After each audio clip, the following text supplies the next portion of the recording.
Edmundo González, que concorreu às eleições venezuelanas contra Nicolás Maduro, se autoproclamou presidente do país. Em meio aos questionamentos e à crise política depois da divulgação do resultado das eleições, o opositor de Maduro proclamou a si mesmo como presidente. A declaração é simbólica, já que a legislação da Venezuela considera que apenas o Conselho Nacional Eleitoral tem o poder de definir o presidente. O órgão proclamou Nicolás Maduro para o cargo após as votações que aconteceram em 28 de julho. Você acompanhou aqui na Record News. Mas a oposição contesta os números divulgados. Autoridades do mundo todo também não reconhecem o resultado e acusam o país de desrespeitar a democracia com a manutenção de Maduro no poder. Então, quem chega para fazer uma análise é o Lier Pires Ferreira, que é professor dos cursos de Direito e Relações Internacionais do IBMEC, Rio de Janeiro. Professor, boa tarde, seja muito bem-vindo. Que crise! Cada dia ela ganha um capítulo a mais, hein? Boa tarde, Kelly. Boa tarde a todos aqueles que nos ouvem nesse momento. Situação difícil na Venezuela, né? Um regime que parece cair de podre, né? Porque está mais do que maduro, mas que resiste em face de uma série de artifícios legais e também do amparo que tem. Por um lado, por parte das Forças Armadas, por um outro, por parte também de um setor importante da própria sociedade civil venezuelana, principalmente os setores mais pobres, aqueles que foram beneficiados pelos primeiros anos do regime chavista, né, da chamada Revolução Bolivariana. Essa eleição, Kelly, a gente está vendo muito tipo de problema, toda sorte de acontecimentos está perpassando aí. Por um lado, uma oposição que é uma oposição capaz dos interesses norte-americanos, que tem um olho gigante sobre o petróleo venezuelano, e por um outro lado, né, um regime madurista que tenta se agarrar com unhas e dentes, né, ao poder. Uma parte da comunidade internacional, particularmente os Estados Unidos e os seus aliados europeus, Inglaterra, Alemanha, França, etc., né, que denunciam as fraudes nas eleições. Por um outro lado, nós temos países importantes como Rússia, China e outros, né, que atestam a legitimidade das eleições de Maduro. Aqui no Brasil, a gente também vem encontrando algumas repercussões importantes. Se, por um lado, a presidência da República e o Itamaraty tomam cuidado, partidos como o PT atropelam o processo e tendem a reconhecer, né, imediatamente Maduro, que outros partidos, inclusive do campo progressista e democrático, como o PV e o PSOL, não fazem. Então, assim, é claro que na Venezuela nós teremos que ver aí os próximos passos dessa crise para que a gente possa avaliar o porvir. Necessariamente haverá de ter uma negociação que possa fazer uma composição entre o Maduro e a oposição com a chancela da comunidade internacional para que a gente possa pacificar as tensões dentro do país e evitar a escalada de um conflito que não interessaria a ninguém. Ah, com certeza. De qualquer forma, professor, o Ministério Público da Venezuela abriu uma investigação criminal contra os líderes opositores, o Edmundo González e a Maria Corina Machado. Mais cedo, em uma carta publicada nas redes sociais, González e Machado fizeram um apelo à consciência de militares e policiais, pedindo para que cessem a repressão às manifestações opositoras. González assina a carta como o presidente eleito. O comunicado do Ministério Público diz que, à margem da Constituição e da lei, falsamente anunciam um vencedor das eleições presidenciais, diferente do proclamado pelo Conselho Nacional Eleitoral. Os dois são acusados, entre outros crimes, de usurpação de funções, incitação à desobediência das leis, incitação à insurreição e conspiração. O presidente da Venezuela, Nicolás Maduro, pediu o boicote ao aplicativo de envio de mensagens WhatsApp, ao alegar que militares, policiais e líderes comunitários que defendem a polêmica reeleição receberam ameaças por este modo. O alto comando da Força Armada expressou apoio incondicional e lealdade absoluta ao presidente Maduro e rapidamente reconheceu a proclamação do presidente de esquerda para um terceiro mandato de 6 anos. O Conselho Nacional Eleitoral, acusado pela oposição de servir ao chavismo, proclamou Maduro presidente presidente reeleito, com 52% dos votos contra 43% de González. Horas após o primeiro boletim, começaram manifestações que foram reprimidas pelas forças de segurança, deixando pelo menos 11 civis mortos, de acordo com organizações defensoras de direitos humanos. Maduro informou que há mais de 2.000 detidos. Além disso, indicou que 2 militares morreram e sustenta que os protestos fazem parte de um plano para derrubá-lo.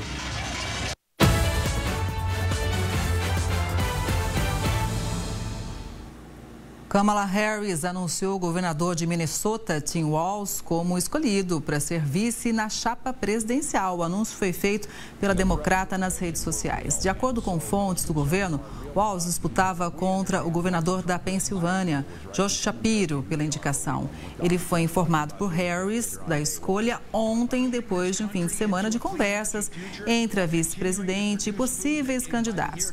Tim Walz tem 60 anos, é um ex-membro da Guarda Nacional do Exército e ex-professor. A escolha dele é vista como uma confirmação de Harris na busca por votos no Centro-Oeste e nos chamados swing states, que são os estados que não pendem nem para um lado republicano, nem para o lado democrata. Na sexta-feira, inclusive, o Partido Democrata aprovou a indicação de Kamala Harris como candidata nas eleições presidenciais de novembro contra Donald Trump. Ela garantiu a maioria dos votos dos delegados. Hoje, Harris e Walz participam de um comício eleitoral na Filadélfia, o primeiro da chapa oficial. O evento está marcado para começar às 6h30 da tarde, no horário de Brasília. Professor, qual que é a análise que o senhor faz desse vice? Foi um nome estratégico e muitos analistas, não sei se essa é a opinião do senhor, concorda também, dizem que essa escolha poderia ser o fundamental ali para vencer a rumo à Casa Branca. Olha, foi uma escolha feita a dedo. O Partido Democrata ele vem reagindo fortemente, né, ao processo de decomposição da candidatura de Joe Biden, né? Depois daquele famigerado debate que nós tivemos a oportunidade de repercutir aqui contigo, inclusive, né, em que o Joe Biden foi tratorado pelo Donald Trump, o Partido Democrata começou a reagir. Então, primeiro, né, a retirada da candidatura do Joe Biden, né, a escolha de Kamala Harris como a vice e agora a escolha, né, do candidato a vice na chapa da Kamala Harris, o Tim Walz. Além de ser um candidato estratégico por conta da questão do meio oeste americano, né, que é uma região muito importante, e também, né, dos swing states, aqueles estados que, como você bem disse, né, ficam oscilando entre democratas e republicanos, o Tim Walz tem uma outra característica muito valiosa nessa eleição. Ele tem uma identificação muito grande com as camadas médias norte-americanas, com a classe média dos Estados Unidos. A classe média americana é muito grande, é muito importante e é muito forte politicamente. E ela tem o condão, quiçá, de decidir as eleições. O Partido Democrata está partindo com tudo que tem para enfrentar Donald Trump. E Donald Trump já tem reagido brutalmente, inclusive feito críticas, não apenas a Kamala Harris, mas mais recentemente, nós também acompanhamos aí, diversas críticas ao próprio Tim Walz. A intensidade dessas críticas feitas pelo Donald Trump mostram exatamente o acerto do Partido Democrata na escolha do vice. Tim Walz é realmente um vice que pode fazer a diferença. Vamos ver também o que vão dizer as pesquisas daqui em diante, né? Algumas já apontam Kamala Harris na liderança, né? Pois é, as pesquisas são fundamentais, elas são feitas diariamente. Algumas pesquisas já estão apontando com Kamala Harris com 2 ou 3 pontos à frente de Donald Trump. Mas se o Trump não conseguir renovar o seu discurso, reconectar-se com as suas bases e conquistar eleitores e tradicionalmente estão vinculados aos democratas, ele deverá ter muita dificuldade. Por quê? Porque ele tinha toda uma estratégia de campanha consolidada contra Joe Biden.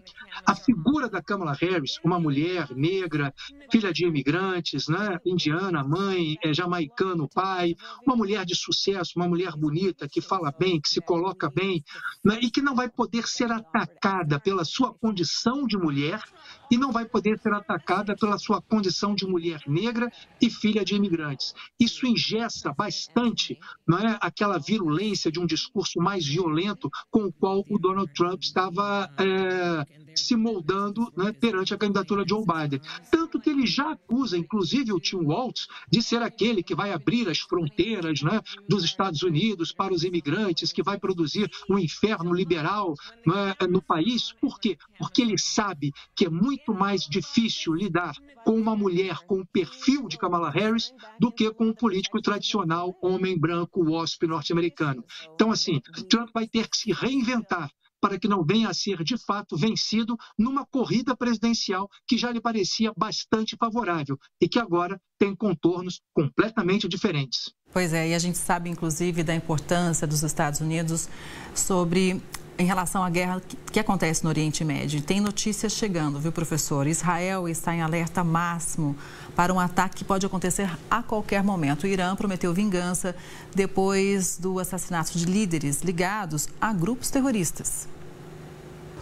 O porta-voz do governo iraniano, Nasser Kanani, disse que o Irã tem o direito de punir o agressor. A declaração foi interpretada como uma confirmação do país e de aliados de que haverá um ataque contra Israel em resposta às mortes de líderes terroristas na semana passada. Em conversa com integrantes do G7, grupo das maiores economias mundiais, o secretário de Estado norte-americano Antony Blinken teria declarado que o ataque poderia acontecer nas próximas horas. Este pesquisador, do Centro de Estudos Estratégicos da Universidade de Bar-Ilan, acredita que o Irã deve atacar de maneira coordenada com grupos terroristas. Mas a extensão da ofensiva será calculada para evitar um contra-ataque de Israel. O Irã entende que não é só Israel. É uma questão que envolve os Estados Unidos também. Eles entendem que se houver um ataque grave a Israel, Israel pode agir severamente contra instalações nucleares e infraestruturas, avalia. Em meio a ameaças, a população israelense está em alerta. As forças de defesa de Israel lançaram um sistema que avisa sobre possíveis ataques em larga escala. A ferramenta usa torres celulares para identificar a posição dos cidadãos e envia mensagens para os aparelhos que estão na região da ofensiva sem que a pessoa precise baixar um aplicativo. Em caso de perigo, um recado vai aparecer e esse som irá tocar. A mensagem pede que os leitores busquem abrigo imediatamente. O sistema, usado no mundo para avisar sobre terremotos, foi adaptado para alertar sobre disparos de mísseis e foguetes. O receio de um conflito regional também tem impactos fora de Israel. Enormes filas de passageiros se formaram no saguão do aeroporto internacional da capital do Líbano. A Embaixada do Brasil em Beirute divulgou um comunicado orientando brasileiros que morem ou estejam viajando para o Líbano a deixarem o país. No campo de batalha, um ataque israelense matou pelo menos 35 pessoas na faixa de Gaza. Autoridades palestinas disseram que os bombardeios atingiram escolas e um hospital. O exército alega ter eliminado terroristas. A ONU informou que vai demitir 9 funcionários depois que uma investigação apontou a possível participação deles nos ataques contra Israel no dia 7 de outubro, que deixaram 1.200 mortos. Professor, a pergunta que fica é o seguinte: se um ataque acontecer realmente em Israel, os Estados Unidos teriam que se envolver. E aí esse conflito pode realmente ganhar um corpo muito grande, ou seja, virar um conflito regional muito importante, né? Kelly, mais do que um conflito regional, ele tem o potencial de se tornar um conflito de proporções globais. Por quê? Porque nós sabemos que a situação estratégica, né, do Oriente Médio, ela está cindida entre os países que são, de alguma forma, aliados dos Estados Unidos, e o seu principal aliado é Israel, e os países que são aliados de um outro eixo geopolítico mundial, que é o eixo formado entre Moscou e Pequim, ou seja, o eixo que reúne a Rússia e a China. E esses países, né, desse eixo têm como aliados preferenciais, né, o Irã. Então, assim, um conflito entre o Irã e Israel, ele vai potencialmente não apenas englobar essas duas grandes forças político-militares do Oriente Médio, como os seus diferentes aliados regionais, né, a Arábia Saudita, né, Emirados Árabes Unidos, Kuwait, dentre outros, vão acabar de alguma forma tendo que optar, né, entre um lado e outro, E também nós sabemos que, né, as suas potências mães, digamos assim, né, aquelas grandes potências que de alguma forma sustentam a sua posição regional, por um lado os Estados Unidos, por um outro a China e a Rússia, tenderiam a se envolver. Claro que esse envolvimento, no primeiro momento, jamais seria um envolvimento direto, né, dessas superpotências, mas elas estariam ali certamente, né, ancorando e amparando as ações, né, dos seus aliados regionais. Existe um outro detalhe que é muito importante nessa situação, que é a seguinte: se houver um ataque direto de forças armadas iranianas, né, ao território de Israel, isso equipara-se sim a uma declaração de guerra. E eu não acredito que o Irã, né, se coloque numa situação tão exposta e tão vulnerável assim. As respostas de Teherã virão. E elas deverão vir principalmente através de grupos extremistas, né, capazes de promover ações coordenadas, ataques coordenados a cidadãos israelenses dentro e fora do território de Israel.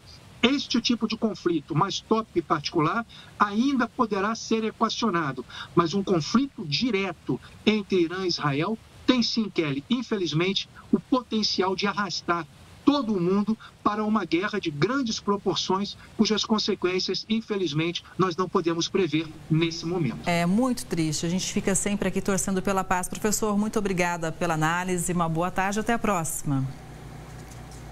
Kelly, muito obrigado pela oportunidade mais uma vez. Até a próxima. Até.